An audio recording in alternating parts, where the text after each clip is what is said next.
Disclaimer, the comments made in this video are intended for entertainment purposes only and are not intended to offend anyone. Welcome back, folks. Today we are watching comedy do what lectures never could. Dave Chapelle steps on stage, sets a few conversational traps, and lets modern outrage culture sprint straight into them with confidence.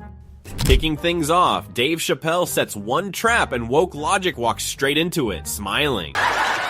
The crowd laughs instantly while the outraged crowd starts clutching rule books. One harmless question, one pause, and suddenly offense replaces logic. No shouting, no sermon, just comedy exposing how fragile woke thinking really is when jokes hit too close to home.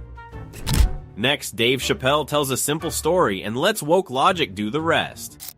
I'm doing a movie with Jim Carrey. Do you want to meet him? And I said, yes, I do. And the movie was called Man on the Moon. And in this movie, Jim Carrey was playing another comedian I admired, the late, great Andy Kaufman. And Jim Carrey was so immersed in that role, he would live his life as Andy Kaufman. And when he walked into the room where we were supposed to meet, I screamed, Jim Carrey! And everyone said, no!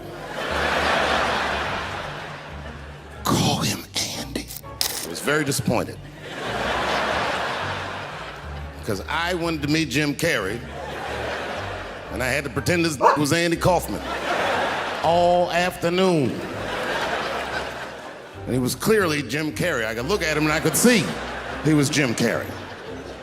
Anyway, I say all that to say, that's how trans people make me feel. He builds it slowly, lands one comparison, and suddenly the outraged crowd freezes. The audience laughs because they see the point instantly. When comedy mirrors real life this clearly, woke logic panics and taps out fast. Now check this out. Dave Chapelle asks one question that woke logic never prepared for. Holy Jamie, pull that video up. Say LeBron James changed his gender and he stay in the NBA, or because he's a woman, does he have to go to the WNBA where he will score 840 points a game? What does it actually mean to be equal? You know what I mean? Like, women are actually equal to men, then there would be no WNBA, would there? You would just be good enough to play in the NBA with us. Or, here's another idea that's gonna be very controversial. You could shut up. Crowd laughs because math, biology, and common sense still exist. Meanwhile, the outraged crowd starts buffering. He walks it through calmly, then ends it with brutal simplicity. No rant, no apology tour. Just a reminder that reality does not bend for feelings. This time, the outraged crowd realizes comedy does not ask for permission. Chapelle drops a line so blunt the room freezes, then laughs anyway, because timing beats hashtags every time. The alphabet lecture turns into a traffic jam joke, and suddenly the activists are stuck arguing seating charts instead of ideas. Now the metaphor hits hard, and the tension shows who actually runs the conversation. Here comes the closer, calm, firm, no apology tour, just conditions. No yelling, no panic, just confidence. Woke outrage swings, comedy ducks, and reality lands the punch. Coming up, this is where the comedy turns into a pressure test. The whole pronoun circus gets flipped into a punchline, and suddenly the room remembers what jokes are supposed to do. Things get sharper, he jokes about locking phones, reads complaint, says he felt bad for someone feeling bad, not the joke, then tees up the line anyway. Woke outrage treats nerves like evidence, and by the end, the crowd is laughing hard. Oh, he really said that way. That is what happens when satire ignores the script and hits straight. Up next is my favorite, as Dave Chapelle starts by playing nice, just long enough to let woke guards relax. I would support anybody's right to be whoever they feel like they are inside. I'm your ally in that. However, my question is, to what degree do I have to participate in your self-image? Is it fair that I have to change my whole pronoun game up for this? Then he asks one fair question, and the whole pronoun rule book falls apart. The crowd laughs because it is obvious. Woke culture hates this part, when agreement still comes with limits. Here comes a heavy one, and Dave Chapelle refuses to let woke outrage rewrite real friendship. And we all went backstage and was just drinking and talking, laughing, and Daphne stole the room. She had everyone cracking up, spinning the yarn, telling us all these crazy stories about what she be into. We all laughing real hard, and then she's telling us, and everyone's laughing. I'm looking around, I'm like, oh my God, she is funny. I pulled her aside and I said, "You're hilarious." I didn't know that when you were on stage. I said, "You're doing some things wrong, but I can help you." I said, "Anytime I'm in San Francisco, why don't you open the show for me, and I'll just try to give you some pointers, see if you can't work this thing out." And she said, "Are you serious?" I was like, "Yeah." And she grabbed me real tight, hugged me, squeezed me. And I pushed her all violently because I'm transphobic. I said, "Boundaries."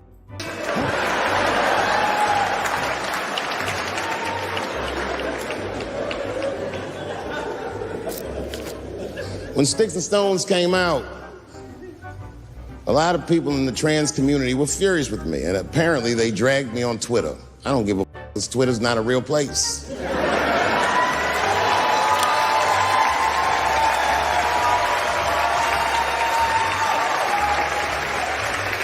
He talks about a friend who owned the room with talent, not labels, while woke culture quietly scans for something to be offended by. One joke lands, Twitter melts down on schedule, and he reminds everyone that online mobs are loud, not real, and definitely not in charge. A thoughtful defense gets punished by the same crowd that never stops preaching kindness. Even the media moment turns into comedy because sincerity embarrasses people who survive on outrage and posturing. The closer hits hardest. He draws a clear line between real loyalty and performative activism. Empathy goes both ways, and woke culture absolutely hates being asked to give back what it constantly demands. Here we have a classic flip. Dave Chapelle points out how woke kindness works right up until it costs something. You know what I learned about liberal white people?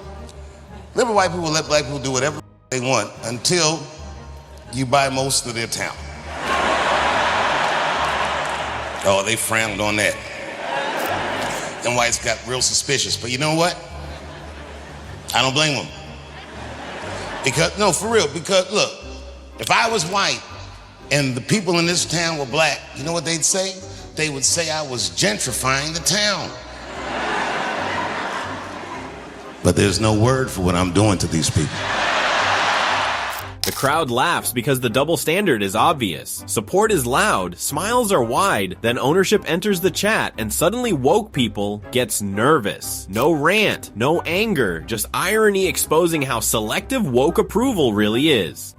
Now for this one, Dave Chapelle reminds everyone that conversation is not a summons. I've seen an uptick in comedians recently, in the past year, be a lot more bold with not being afraid of woke culture. I think actually Chapelle was one who really pushed the needle here. Yeah. Where he did not back down from the transgenderism issues. They tried to cancel him multiple times, you know, and Chappelle's like, "Come at me," you know. Yeah. And To the transgender community, I am more than willing to give you an audience, but you will not summon me. I am not bending to anybody's demands.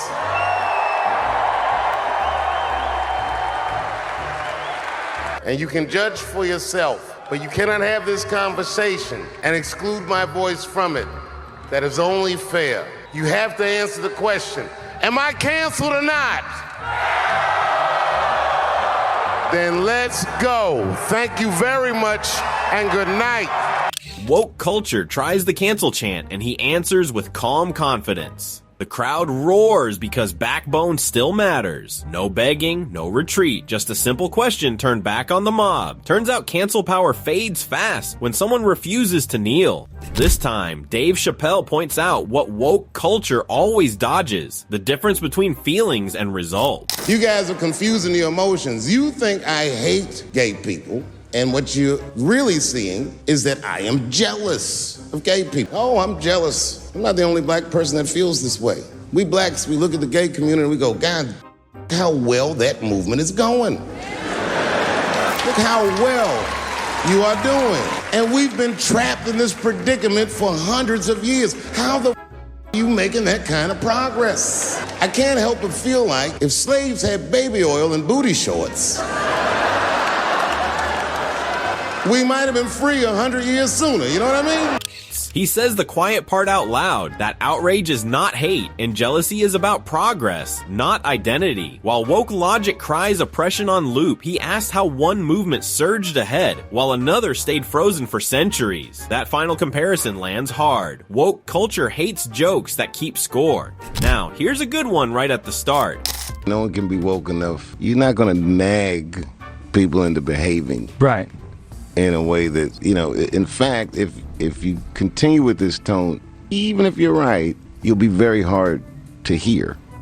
He's calm but sharp, explaining to Joe Rogan that nagging people into behaving woke doesn't make them listen. The tone is measured, almost teasing as he points out that even if you're right, you'll just sound ridiculous.